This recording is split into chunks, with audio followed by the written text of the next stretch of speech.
Apabila Anda memiliki benda-benda keramat, benda bertua, seperti halnya pusaka, mustika, batu akik, gembolan, ataupun jimat yang pernah dikasih seseorang ataupun guru spiritual, sabuk beraja, ataupun hal yang lainnya. Namun, kalian tidak tahu penunggu gaibnya itu apa.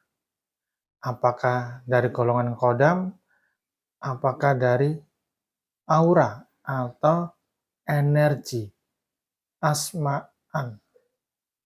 Sudah dipastikan jika jimat ataupun gembolan ataupun sabuk yang beraja itu asma'an atau berenergi.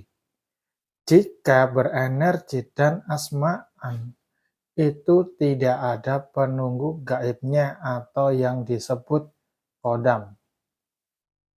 Ya, jadi perlu diingat ada dua perbedaan.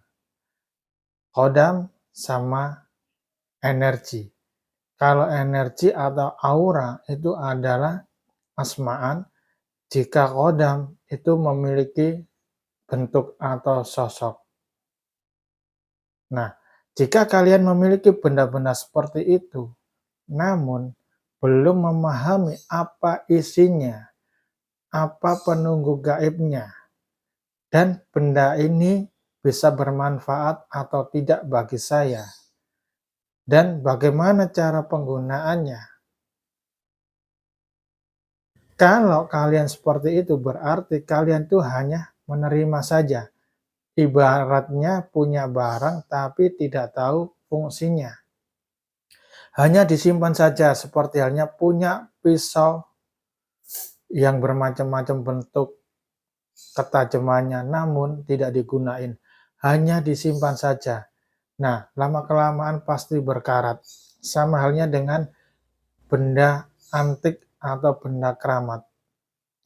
Jika kalian tidak mengetahui ini fungsinya untuk apa, dan kodam penunggunya itu apa, sehingga dia akan pergi. Jika kalian merawatnya dengan konsisten, maka penunggu gaibnya itu tidak pergi. Namun, jika kalian itu mengabaikan saja, cuma disimpan saja, maka kodam penunggunya itu pergi mencari tempat yang baru.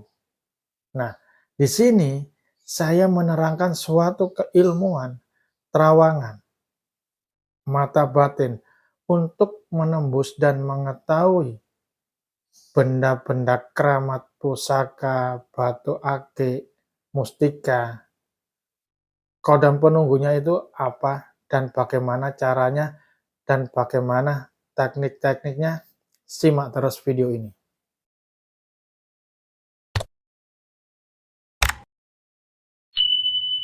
Assalamualaikum warahmatullahi wabarakatuh. Salam sejahtera, Om Swastiastu, Namo Buddhaya, salam kebajikan, Rahayu. Kali ini saya membawa suatu tombak. Ini tombak kecil ya. Ini yang dinamakan patrem. Jadi tombak kecil itu namanya patrem. Kalau lebih kecil dari ini itu yang dinamakan jimatan. Kalau yang panjang, nah itu adalah pakemnya tombak yang sesungguhnya. Ya, ini juga buatan empu, bukan buatan pandai besi. Ya, jadi di sini saya menerangkan dan menjelaskan, memberikan keilmuan gaib kepada kalian semua yang menonton video ini, sehingga kalian tahu bagaimana cara untuk mengetahui sosok gaib atau penunggu gaib yang ada di tombak ini atau yang ada di pusaka kalian. Ya, dasar utama pasti kalian harus memiliki indera keenam atau mata batin. Jadi kalian misalkan belum memahami tentang ilmu gaib, namun memiliki benda pusaka. Bagaimana cara untuk mengetahuinya?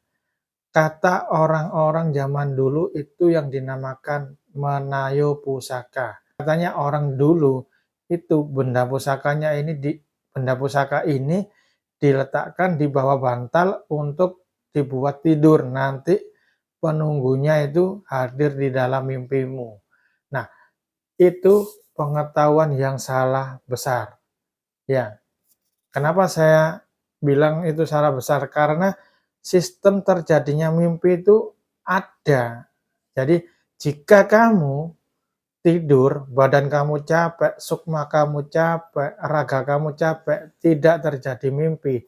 Meskipun benda ini dibuat tidur berkali-kali, namun sukmamu capek, ragamu capek, pasti tidak mimpi.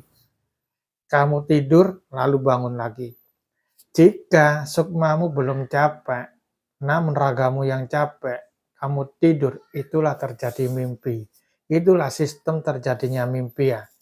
Jadi cara untuk menayuh pusaka, kalau pusaka itu dibuat tidur, itu salah besar ya, perlu dipahami.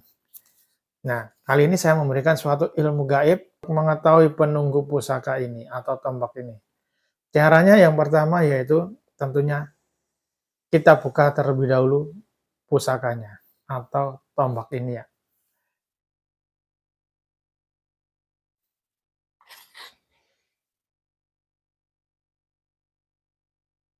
Nah, ini tombaknya ya. Ini sangat sepuh sekali dan wingit. Ini belum saya kasih minyak, tapi aroma wangi dari besi murninya ya. Ini. Oke. Nah, cara untuk menerawang benda ini bagaimana? Untuk mengetahui bahwa kodam pusaka atau penunggu gaib yang ada di pusaka ini. Langkah pertama, kalau bendanya kecil seperti ini, bisa dipegang seperti ini, namun jika pusaka yang panjang, bisa diletakkan di bawah. Ya. Kemudian kita mengaktifkan sukma. Sukma itu diaktifin terlebih dahulu. Cara untuk mengaktifkan sukma ada di video sebelumnya, ya. Jadi aktifkan sukma terlebih dahulu, seperti ini ya.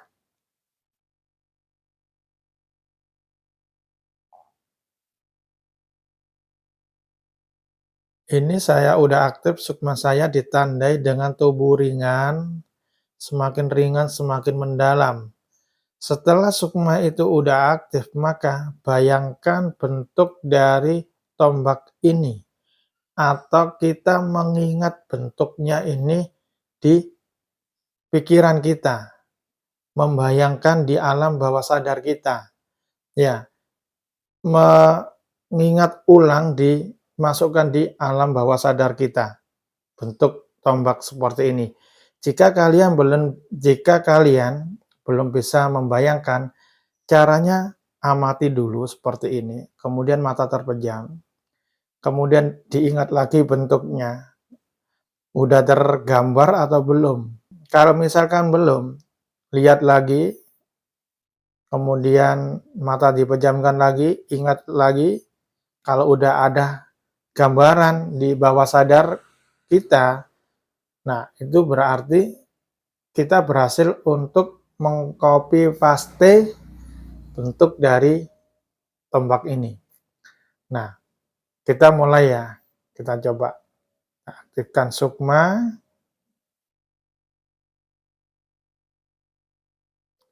Setelah aktif, baru kita membayangkan bentuk dari tombak ini. Atau mengcopy pastenya di alam bawah sadar kita. Di dimensi 4 ya, masuknya ini.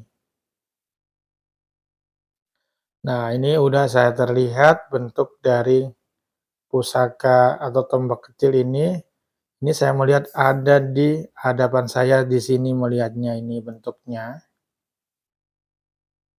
Nah, kemudian setelah kita udah melihat bentuk dari gambaran dari tombak ini, kita membaca Assalamualaikum ya alam gaib, Assalamualaikum ya penghuni alam gaib, Assalamualaikum ya gaib.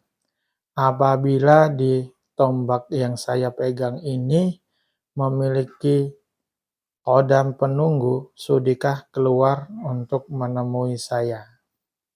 Lalu diam aja.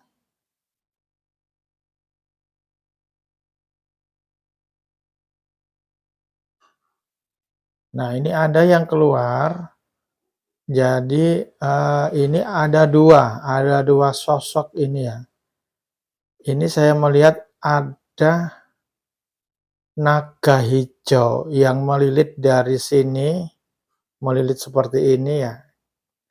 Nah, naga hijau, sama terlihat sosok gaib laki-laki di samping tombak ini. Di samping sini itu terlihat, eee, sosok gaib laki-laki bersorban putih ya, jadi pakaiannya putih-putih, rambutnya putih, terus bajunya putih, celananya putih, ada jenggotnya sedikit, warnanya juga putih, kulitnya keriput sedikit.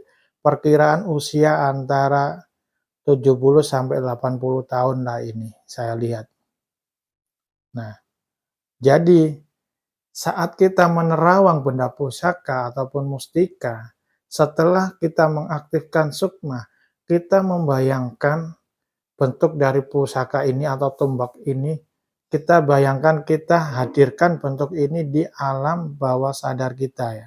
Setelah terlihat bentuknya di sini, kemudian membaca etikanya tersebut, jika tiba-tiba terlihat sesuatu selain bentuk dari pusaka ini, seperti halnya tadi yang saya lihat, ada sosok naga warna hijau yang melilit ini, sama sosok laki-laki yang ada di sampingnya tombak ini, berarti itu adalah kodam penunggunya yang ada di tombak ini. Jadi, jika terlihat sesuatu selain tombak ini, itu adalah kodam penunggunya. Dan hal tersebut itu tidak kita ada-adakan, tidak kita mencarikan, tidak kita visualkan, melainkan itu ada dengan sendirinya atau muncul dengan sendirinya di sini, di sekitaran sini. Nah, itu yang dinamakan kenyataan. Itu adalah kodam penunggu dari tombak ini, kenyataan. Jadi, memang ini memiliki penunggu gaib. Nah, seperti itu caranya untuk menerawang pusaka, bahwa pusakamu memiliki kodam penunggu, memiliki yoni. Jadi, bukan asmaan. Jika asmaan, tidak terlihat sosok gaib, melainkan aura yang memancar. Nah, itu perbedaannya ya. Oke, cukup sekian pengetahuan dan ilmu yang saya berikan hari ini. Semoga bermanfaat. Assalamualaikum warahmatullahi wabarakatuh.